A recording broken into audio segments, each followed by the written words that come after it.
வணக்கம் நண்பர்களே, இது சாம் டாக்கீஸ். நான் உங்கள் நிக்சன் ராஜ். ஸ்கிரிப்ட் ரைட்டிங்கில் இந்த எபிசோடில் நம்ம பார்க்க போகிறது ஒரு திரைக்கதைக்கு மட்டுமல்ல, நாவல், நாடகம், சீரியல், வெப்சீரிஸ்னு கதை சம்மந்தப்பட்ட எந்த வடிவத்துக்கும் மிக முக்கியமான கான்ஃப்ளிக்ட்டுகளையும் ட்விஸ்ட்டுகளையும் தான் பார்க்க போகிறோம். உலக புகழ்பெற்ற இயக்குனர் Thiru David Lean, doctor Zhivago, a passage to India, Ryan's daughter, Lawrence of Arabia, bridge on the river Kwai போன்ற சிறந்த திரைப்படங்களை தந்தவர். அவர் ஷூட்டிங்குக்கு போகிறதுக்கு முன்னே திரைக்கதைகளுக்காக குறைஞ்சது 8 மாதங்கள் செலவிடுவார். சில திரைக்கதைகளுக்கு 2 வருஷம் கூட ஆகும். டேவிட் லீன் ஒரு சிறந்த திரைக்கதை ஆசிரியர் இருந்தும் 2-3 திரைக்கதை ஆசிரியர்களை வச்சுக்கிட்டு அவங்களோட ஆலோசனை பண்ணி அதற்கு அப்புறம் தான் திரைக்கதைக்கு ஒரு முழு வடிவம் கொடுப்பார். ஒரு சரியான, முழுமையான, அவருக்கே திருப்தியான திரைக்கதை வந்த பிறகுதான் ஷூட்டிங்குக்கே போவார். அப்படிப்பட்ட திரைக்கதைகளால் அவர் எடுத்த படங்கள் சிறந்த படங்களாக இன்றும் பார்க்கப்படுது, பேசப்படுது, போற்றப்படுது.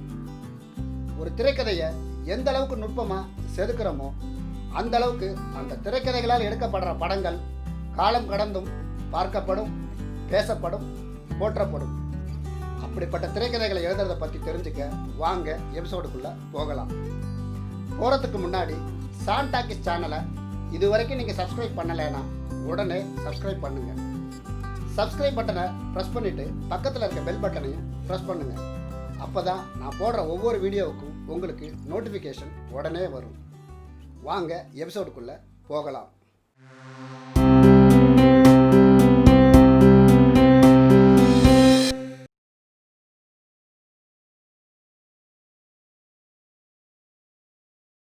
ஒரு திரைக்கதை பலமாக சரியாக அமையணும்னா அதுக்கு முதல்ல நாம் ஒரு சரியான பலமான கான்ஃப்ளிக்டை கதையில் ஃபிக்ஸ் பண்ணணும். கான்ஃப்ளிக்ட் இருந்தால் தான் கதை, அது இல்லைன்னா கதையே இல்லை.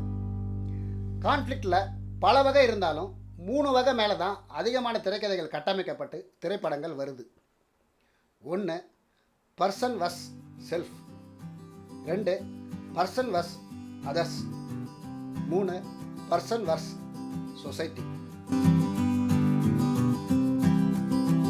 ஒரு லீட் கேரக்டர் ஒரு விஷயத்தை தான் மனசுக்குள்ளே வச்சுக்கிட்டு வெளியில் சொல்ல முடியாமல் தவிக்கிறது, ஒரு பொய்யை சொல்லிட்டு குற்ற உணர்ச்சியில் உள்ளுக்குள்ளேயே தவிக்கிறது, ஒரு கொள்கையை தான் மனசுக்குள்ளே ஏற்படுத்திக்கிட்டு அதை உடைச்சிக்கிட்டு வெளியில் வர முடியாமல் தவிக்கிறது போன்ற படங்கள் இந்த வகையில் தான் வரும். உதாரணத்துக்கு திரு பிரபுசாலமன் இயக்கிய கும்கி படத்தை பார்ப்போம். ஹீரோ சந்தர்ப்ப சூழலால் ஒரு சாதாரண யானையை கும்கி யானைன்னு பொய் சொல்லிட்டு ஒரு மலை கிராமத்துக்கு வராரு. வந்தவர் அந்த ஊர் தலைவர் மகளை காதலிக்கவும் செய்கிறார். அவளை பிரிய மனம் இல்லாமல் சொன்ன பொய்யை உண்மையாக்க முயற்சிக்கிறார். தன்னோட சாதாரண யானையை கும்கி யானையாக்க யாருக்கு தெரியாமல் பயிற்சிகளும் கொடுக்குறாரு. கிளைமேக்ஸில் கொம்பன் யானையை ஹீரோவோட யானை கொன்னாலும் அதுவும் இறந்து போகுது. ஹீரோ கூட வந்த சிறுவனும் பெரியவரும் கூட இறந்து போகிறாங்க. காதல்ங்கிற தான் சுயநலத்தால் தான் கூட இருந்த எல்லோரையும் இழந்துட்டோன்னு ஹீரோ மனசுக்குள்ளேயே குற்ற உணர்ச்சியில் குலுங்கி நிற்கிறான். படம் அதோட முடியுது. அதே மாதிரி சந்திரமுகி வாழ்ந்த அரண்மனைக்கு கங்கா குடி வரா. அப்படி வந்த கொஞ்ச நாள்லேயே கொஞ்சம் கொஞ்சமாக அவ மனசுக்குள்ள சந்திரமுகியாவே மாறுறான்.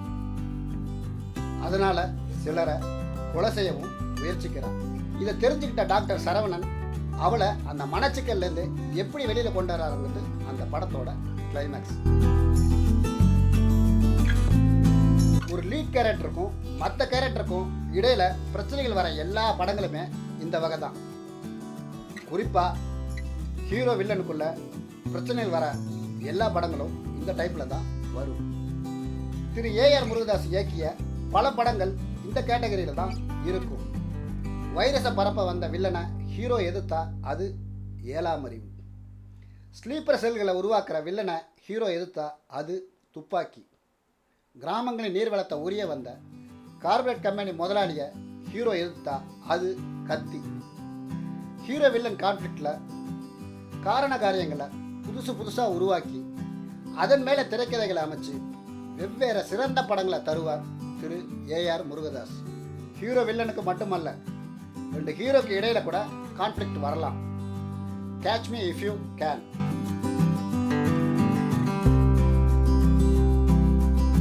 உண்மை சம்பவங்களை அடிப்படையாக வச்சு ஸ்டீவன் ஸ்பீல்பர்க் இயக்கி டாம் ஹாங்க்ஸ் டிகாப்ரியோ நடித்த படம். இந்த படத்தில் டிகாப்ரியோ ஒரு செக் மோசடி மன்னன். அவரை பிடிக்கிறதுக்காக நியமிக்கப்பட்ட FBI ஆஃபீஸர் தான் டாம் ஹாங்க்ஸ். இந்த 2 பேருக்குள்ள நடக்கிற கேட் அண்ட் மவுஸ் சேஸ் தான் அந்த ஒட்டுமொத்த படத்தோட திரைக்கதையும். டாம் ஹாங்க்ஸ் நெருங்கிற ஒவ்வொரு காட்சியிலையும் அழகாக எஸ்கேப் ஆவார் ஹீரோ. ஏகப்பட்ட தகுடு தத்தங்கள் செஞ்சு லாயர் ஆவார், டாக்டர் ஆவார். படம் பூரா ஓடிக்கிட்டே இருப்பார். டாம் ஹாங்க்ஸும் விடாமல் துரத்திக்கிட்டே இருப்பார். இந்த சேஸ் கிளைமேக்ஸில் ஒரு முடிவுக்கு வரும். கூடவே ஒரு அற்புதமான ட்விஸ்டும் வரும். ஹீரோ டிகாப்ரியாவை FBIலேயே வேலைக்கு சேர்த்துக்குவாங்க. முன்னாள் திருடரான ஹீரோவோட நாலேஜை வச்சு இன்னாள் திருடர்கள் பலரையும் பிடிப்பார் டாம் ஹாங்க்ஸ். ஹீரோ வில்லன் ஹீரோவுக்கு மட்டுமல்ல, லவ்வர்ஸ்க்கு நடுவில் கான்ஃப்ளிக்ட் வந்தால் அது அன்பேவா குஷி.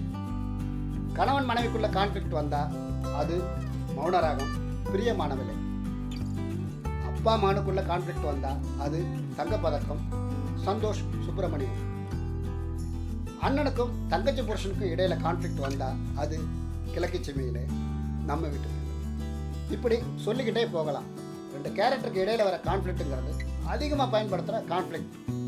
அதனால் காரண காரியங்களை புதுசாக சொன்னாதான் திரைக்கதைகளும் புதுசாக இருக்கும். இதை நாம் மனசில் வச்சுக்கணும். ஒரு லீட் கேரக்டர் தன்னை சுற்றி சமூகத்தில் நடக்கிற விஷயங்களால் பாதிக்கப்பட்டு அல்லது பார்த்து வெகுண்டெழுது அதற்கு தீர்வு காண்றதுக்காக களத்தில் இறங்கி போராடுற படங்கள் இந்த வகையில் வரும். திரு சங்கர் சார் இயக்கிய பல படங்கள் இந்த வகையில் தான் வரும். கல்விக்காக ஹீரோ போராடினா அது ஜென்டில்மேன் சிவாஜி. லஞ்சத்துக்காக ஹீரோ போராடினா அது இந்தியன். சின்ன சின்ன குற்றங்கள் தான் வளர்ந்து பெரிய குற்றங்களாக மாறுது. அதனால் சின்ன சின்ன குற்றங்களுக்கு எதிராக ஹீரோ இறங்கி போராடினா அது அந்நியன். இதில் பார்த்தீங்கன்னா ஜென்டில்மேன்லேயும் சிவாஜிலையும் கல்விங்கிற ஒரு பெரிய விஷயம், பெரிய பிரச்சனை இருக்கும். இந்தியனில் லஞ்சங்கிற ஒரு பெரிய விஷயம், பெரிய பிரச்சனை இருக்கும். ஆனால் அந்நியனில் இப்படி பொதுவான ஒரு பிரச்சனை இல்லாமல் சின்ன சின்ன பிரச்சனைகளாக துண்டு துண்டாக இருக்கும். இதன் மேலே திரைக்கதை அமைக்கும் போது பார்வையாளர்களை திரைக்கதைக்குள்ளே இழுக்கிறது சிரமம். ஆனால் அதை அசால்ட்டாக ஒரு மேஜிக் மூலமாக, ஒரு அடிஷ்னல் லேயர் மூலமாக கடந்து பார்வையாளர்களை இன்ட்ரெஸ்டிங்காக படம் பார்க்க வச்சுருப்பார் சங்கர் சார். அந்த மேஜிக், அந்த அடிஷ்னல் லேயர் என்னன்னா மல்டிபிள் பர்சனாலிட்டி. அம்பி, அந்நியன், ரெமோனு கலர்ஃபுல்லாக, பரபரப்பாக, எமோஷனலாக படம் நகர்ந்துக்கிட்டே இருக்கும். அப்போ நம்ம பரியல் சைஸா, ஸ்மால், மீடியம், லார்ஜ், விலையோட சைஸை பாருங்கள், எல்லாமே எக்ஸ்ட்ரா லார்ஜ் தான். சுஜாதா சாரின் அற்புதமான வசனங்களும் விக்ரம் எனும் மாபெரும் நடிகனின் அசுரத்தனமான நடிப்பும் சங்கர் சாரின் பிரமாதமான இயக்கமும் சேர்ந்து அந்நியன் படத்தை கம்பீரமாக தூக்கி நிறுத்தும். பொதுவாகவே கான்ஃப்ளிக்டில் நியாயத்துக்கும் அநியாயத்துக்கும், தர்மத்துக்கும் அதர்மத்துக்கும் இடையில் நடக்கிற போராட்டங்கிற லைன் மேலே தான் திரைக்கதைகள் கட்டமைக்கப்பட்டு திரைப்படங்கள் வருது. இதில் பார்வையாளர் நியாயமும் தர்மமும் ஜெயிக்கணும்னு தான் விரும்புவார். சில கதைகளில் நியாயத்துக்கும் நியாயத்துக்கும், தர்மத்துக்கும் தர்மத்துக்கும் இடையிலேயே போராட்டம் வரும். இதில் 2 பேருமே ஜெயிக்கணும்னு தான் பார்வையாளர் விரும்புவார். முள்ளும் மலரும். இந்த படத்தில் நாயகன் காளி மிகச்சிறந்த மனிதர், இன்ஜினியர் குமரனும் மிகச்சிறந்த மனிதர். ஆனால் இவங்க 2 பேருக்குள்ளேயும் மிஸ் அண்டர்ஸ்டாண்டிங் வந்து அது பெருசாக வளர்ந்து நிற்கும். 2 பேருடைய நியாயங்களும் அவரவர் கோணத்தில் சரியாகவே இருக்கும். அதில் அவங்க உறுதியாகவும் இருப்பாங்க. கிளைமேக்ஸில் காளி இன்ஜினியரை பார்த்து, இப்போ கூட எனக்கு உங்களை பிடிக்கல சார், ஆனால் என் தங்கச்சிக்கு உங்களை பிடிச்சிருக்கு, அதனால் கல்யாணம் பண்ணி தரேன்னு சொல்லுவார். இந்திய சினிமாவுக்கு கிடைச்ச உன்னதமான கிளைமேக்ஸில் முள்ளு மலரும் கிளைமேக்ஸும் ஒன்று. ஒரு திரைக்கதை நகர்வில் ஆங்காங்கே வர திருப்பங்கள் தான் ட்விஸ்ட்டுகள் இருந்தால் தான் திரைக்கதையில் சுவாரஸ்யமே இருக்கும். ட்விஸ்ட்டுகள் இல்லைன்னா திரைக்கதையில் சுவாரஸ்யமே இருக்காது. ஒரு படம் போயிட்டு இருக்கும்போது பார்வையாளர் அடுத்து இதுதான் நடக்கும்னு நினச்சிக்கிட்டு இருக்கும்போது அங்கே ஒரு திருப்பத்தை ஏற்படுத்தி பார்வையாளர் எதிர்பார்க்காத கோணத்தில் கதையை நகர்த்தணும். பார்வையாளரை எங்கேஜாக வச்சுக்க ட்விஸ்ட்டுகள் எப்போவுமே பெருசாக சப்போர்ட் பண்ணும். பொதுவாக நிறைய படங்களில் இடைவேளையில் ஒரு ட்விஸ்ட்டு வரும், கிளைமேக்ஸில் ஒரு ட்விஸ்ட்டு வரும். ஆனால் அப்படி இல்லாமல் படம் நெடுக 20 நிமிஷத்துக்கு ஒரு தடவை சின்னதாக ட்விஸ்ட்டுகள் வந்தால் அது திரைக்கதையில் நிறைய சுவாரஸ்யங்களை அதிகரிக்கும்.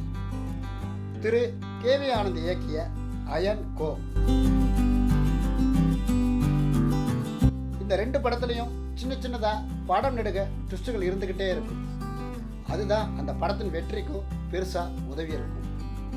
அயன் படத்தில் பிரபு சூர்யா அன்னைக்கு வர ஜெகன் வில்லனோட ஆள்னு தெரிகிற இடம், தன் அண்ணனோட மரணத்துக்கு சூர்யா தான் காரணம்னு தமனாவும் போலீஸும் நினைக்கிறப்ப ஜெகன் எடுத்த வீடியோ மூலம் அது இல்லைன்னு தெரிகிற இடம், பிரபுவோட கார் ஆக்சிடெண்ட் ஆகிற இடம்னு படம் நெடுக சின்னதாக ட்விஸ்ட்டுகள் இருந்துக்கிட்டே இருக்கும். அதே மாதிரி கோ படத்தில் சின்னதாக ட்விஸ்ட்டுகள் படம் நெடுக இருக்கும். அஜ்மல் தான் எல்லாத்துக்கும் காரணம்னு ஜீவாக்கு தெரிகிற இடத்துல பெரிய ட்விஸ்ட்டு வரும். த்ரில்லர் படங்களின் திரைக்கதைகளுக்கு ட்விஸ்ட்டுகள் தான் மிகப்பெரிய பலமே. புரியாத புதிர். திரு KS ரவிக்குமார் இயக்கிய முதல் திரைப்படம். இந்த படத்தில் குடும்பக்கார கணவன் கேரக்டரில் வர ரகுவரனை மனைவி ரேகா கொண்டுருவாங்க.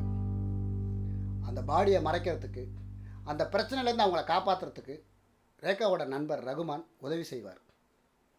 ஆனால் ரகுவரனை கொன்னது ரேகா இல்லை. அப்போ கொன்னது யார்? அந்த ட்விஸ்ட்டு ஒரு இடத்துல சூப்பராக ஓப்பன் ஆகி கொலைக்கான காரண காரியங்கள் சொல்லப்பட்டு கிளைமேக்ஸ் வரும். அதே மாதிரி அதே கண்கள். படத்தோட ஓப்பனிங்லேயே ஒருத்தர் கொல்லப்படுவாங்க. இவங்க தான் குற்றவாளின்னு பார்வையாளர் ஹீரோவும் நினைக்கும் போது அந்த நபரும் அடுத்த காட்சியிலே கொல்லப்படுவாங்க. இப்படி நாம் சந்தேகப்படுற ஒவ்வொரு கதாபாத்திரங்களும் வரிசையாக கொல்லப்பட்டுக்கிட்டே இருக்கும். கடைசியில் நாம் யாரை சந்தேகப்படலையோ அவர் தான் குற்றவாளியாக இருப்பார். படம் நெடுக சின்னதாக ட்விஸ்ட்டுகள் வந்து கிளைமேக்ஸில் ஒரு பெரிய சூப்பரான ட்விஸ்ட்டு வரும். அதே கண்கள் ஒரு அற்புதமான கிளாசிக் மூவி. திரைக்கதையில் இப்படி நாம் வைக்கிற ஒவ்வொரு ட்விஸ்ட்டும் நம்பகத்தன்மையோடவும் கதையை நகர்த்துறதாகவும் இருக்கணும். சும்மா சீன் இன்ட்ரெஸ்ட்டுக்காக ட்விஸ்ட்டுகளை வைக்கவே கூடாது. வச்சா அது திரைக்கதையவே பலவீனப்படுத்திடும். அடுத்த எபிசோடில் சீன்ஸ், சீக்வன்ஸ், ஒன்லைன் இது எல்லாத்தையும் பார்க்க போகிறோம். தொடர்ந்து பாருங்கள், சப்ஸ்கிரைப் பண்ணுங்கள், உங்கள் நண்பர்களுக்கும் ஷேர் பண்ணுங்கள். பேசுகிறதுக்கு இன்னும் நிறைய இருக்குது. பேசுவோம். நன்றி, வணக்கம்.